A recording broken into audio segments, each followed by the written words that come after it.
ईश्वर की अद्भुत रचनाएं, 3 अनमोल सीखें जो जीवन बदल देती हैं। इस सृष्टि में जो कुछ भी है, वह यूं ही नहीं है। हर चीज का एक उद्देश्य है, एक अर्थ है और एक गहरी सीख छिपी हुई है।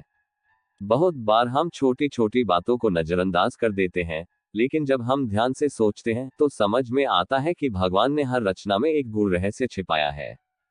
आज हम बात करेंगे सृष्टि की उन 3 विशेष रचनाओं की, जो देखने में सामान्य लगती हैं, लेकिन उनके पीछे ईश्वर की महान योजना और गहरा जीवन संदेश छिपा हुआ है।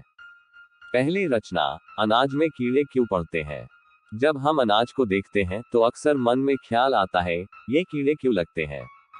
कितना अच्छा होता अगर ये अनाज सालों साल बिना खराब हुए रखा जा सकता। लेकिन जरा सोचिए, अगर अनाज में कभी कीड़े न पड़ते तो क्या होता।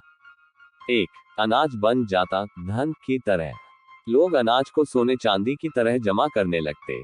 वे उसे दूसरों को देने से बचते, दान करने की बात तो बहुत दूर की हो जाती। भूखों को खाना देने की भावना ही धीरे धीरे खत्म हो जाती। 2. समाज में असमानता बढ़ती। जिनके पास अनाज होता, वे अमीर बनते जाते और जिनके पास नहीं होता, वे भूख से तड़पते।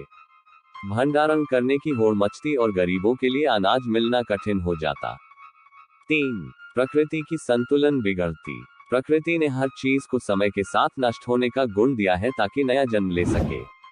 अगर अनाज सड़ता नहीं तो वह मिट्टी में मिलकर नया बीज नहीं बनता और धरती बंजर हो जाती।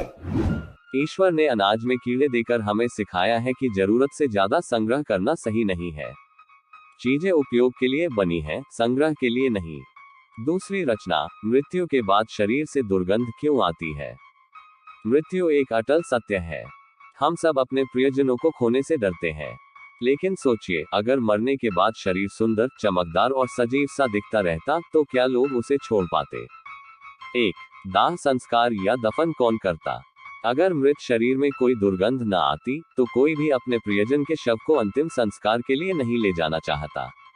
लोग उसे अपने पास रखना चाहेंगे, घर में, अपने कमरे में। 2. भावनात्मक बंधन और बढ़ जाते। मृत्यु के बाद भी लोग मृत शरीर को देखकर भावनाओं में बंधे रहते। इस तरह वे कभी आगे नहीं बढ़ पाते। जीवन आगे बढ़ना बंद हो जाता। 3. जीवन चक्र रुक जाता। दुनिया का नियम है, जो आया है वह जाएगा।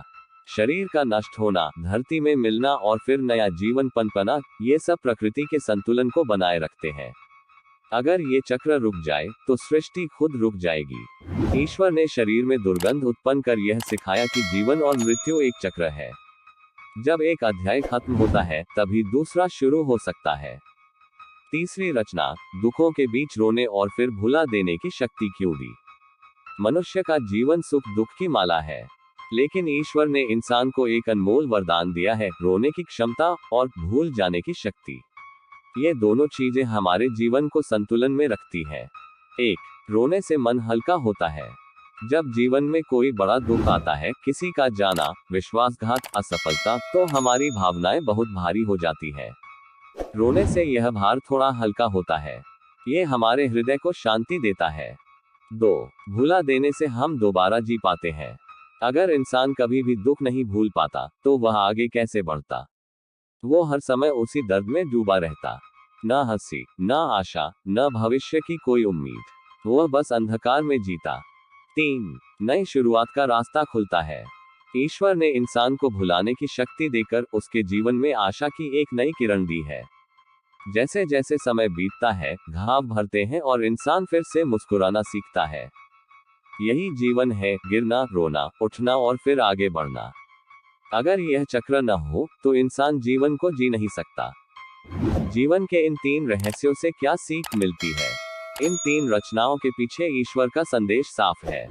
संग्रह मत करो, बांटो। जुड़े रहो, लेकिन अपने जीवन की यात्रा पूरी करो। दुख को जाने दो ताकि खुशी आ सके। हर इंसान को इन 3 बातों को अपने जीवन में अपनाना चाहिए। यही आत्मज्ञान है, यही संतुलन है। कुछ प्रेरक बातें जीवन के लिए। अनाज की तरह अपने ज्ञान को भी बांटो, नहीं तो वह भी कीड़ों की तरह खोखला हो जाएगा। जीवन छोटा है, इसलिए हर पल को किसी की मदद करने में लगाओ। जो चला गया उसे रोकर विदा दो, लेकिन उसकी यादों के सहारे जीवन जीना मत भूलो। हर अंधकार के बाद उजाला आता है, बस रोशनी की उम्मीद बनाए रखो। ईश्वर की ये 3 विशेष रचनाएं हमें ये सिखाने के लिए है कि जीवन सिर्फ सांसों का नाम नहीं है, यह एक यात्रा है।